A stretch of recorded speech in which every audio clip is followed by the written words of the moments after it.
2025년 4월 9일 미국 하원 군사위원회에서 청문회를 열었음. 참고인으로는 노 국방부 인도태평양 차관보 대행, 파파로 미국 인도태평양 사령관, 그리고 브런슨 주한 미군 사령관이 출석했음.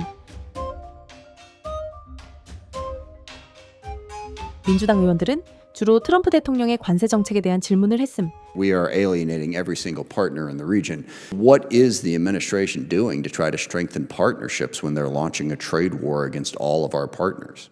And the picture that was in the news the other day of representatives from the South Korean government and Japan shaking hands with China to announce a new anti-tariff effort. What is the department's position in terms of advising the White House about the fact that this is driving our allies in the wrong direction? Congressman, on the issue of tariffs, I mean, that's an issue that's beyond the purview of my personal position to comment on. It's not something the Department of Defense focuses on. Japan, South Korea, Taiwan, Thailand, Vietnam, Australia, the Philippines, and India. Are those important allies for us in the Indo-Pacific? Congressman, absolutely. So you're raising tariffs. How do these tariffs strengthen our alliances?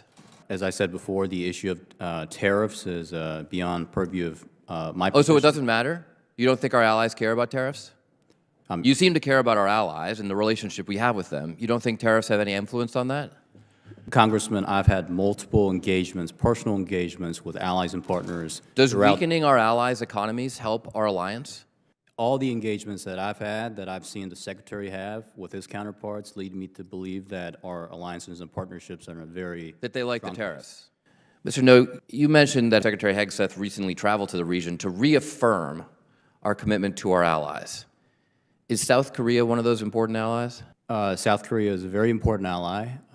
In his call several weeks ago with the... So I wonder if the reason why you have to reaffirm those alliances is because of this trade war the president has started. But regardless of that, can you explain how pulling out Patriot batteries from South Korea demonstrates that commitment? Congressman, we face a very dangerous security environment.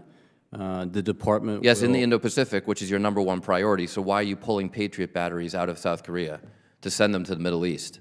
I thought that China was the pacing threat. Well, Do you disagree with that?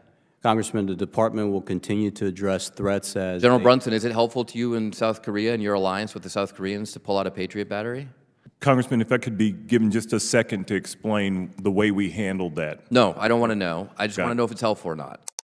다음으로 공화당 의원들의 발언을 들어보겠습니다. I had the opportunity last year to have my third visit in the Republic of Korea to visit at Camp Humphreys. What a world-class facility that is. I was there when the groundbreaking occurred, and then to go back and see this facility of $10.8 billion investment, and the American people need to know that almost $10 billion was spent by the people of Korea to appreciate having an American presence there, and it's just so important that we remain ironclad in supporting the people of Korea with the instability of indeed the regime in Pyongyang. The Korean people provide for us, as you mentioned, an environment wherein we can build readiness across the joint force. And I thank the Korean people for what they provide for us. As Admiral Paparo mentioned, the things are going there. We can see it very well. What's most important is what's coming back. The technological development that they're able to almost cut in half in terms of developing the ballistic missile technology, to develop air vehicles for their missiles. I think that's what we keep our eyes on, and we deter that by continuing to bring those strategic assets to bear in the KTO. We most recently exercised in large scale during Freedom Shield, one of our largest exercises, which includes the Republic of Korea's government as part of the exercise. We had some 4,000 Marines in the KTO exercising live, virtual, constructive. Fantastic, yeah. As a guy who spent several tours over there with the Rock Marines, knowing their motto, Pilsung, which means, must win, victory. They only have one objective, they only have one battlefield, one enemy, and if they lose, they're all dead. What I've seen with the tariffs is now, for the first time in my lifetime, 0 tariffs reciprocating from Japan, Vietnam, Cambodia, Israel, India, the entire European Union, and more to follow. Could we ask for a better result in tariff negotiations that puts it in a position of strength. Because everybody understands fairness, and there's nothing more fair than a 0-0 tariff. We lived through 4 years of a weak, infectless, and non-existent leader.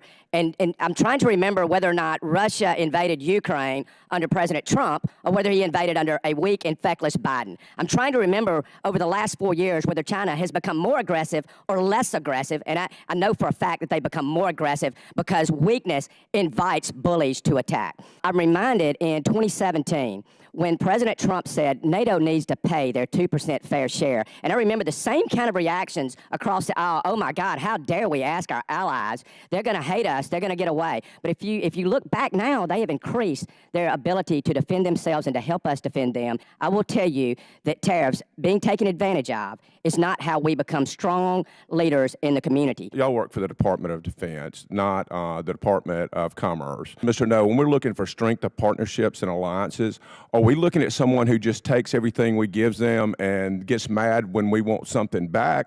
Or are we looking for mutually beneficial relationships with nations where we both can be more successful? Absolutely mutually beneficial relationships, Congressman. And do you agree under the Trump administration, the last time and this time also, that he is striving to build relationships that are duly help both sides, not just one side of the equation, their side? Absolutely, Congressman.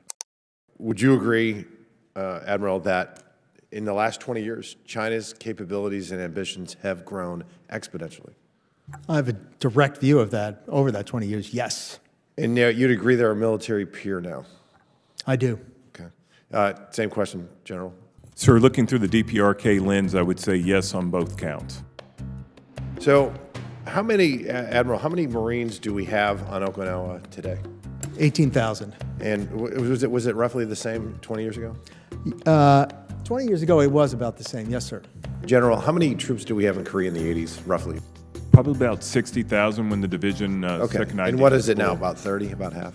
About 30, sir. Okay. So we've established that this threat has grown exponentially, and yet we've reduced our footprint. It's a simple question and an obvious answer, but God forbid there is a conflict on the Korean Peninsula. God forbid the Chinese do cross the Taiwanese Straits. Would you rather have 45 or 50,000 American troops on the peninsula, or would you rather have 30? You know, it's obvious, right? Yes, Congressman, it's an obvious answer. And the same You'd thing- always want more, Of course. but I really hope that we do increase our footprint on the Korean Peninsula and in Okinawa. I think it's strategically important and vital.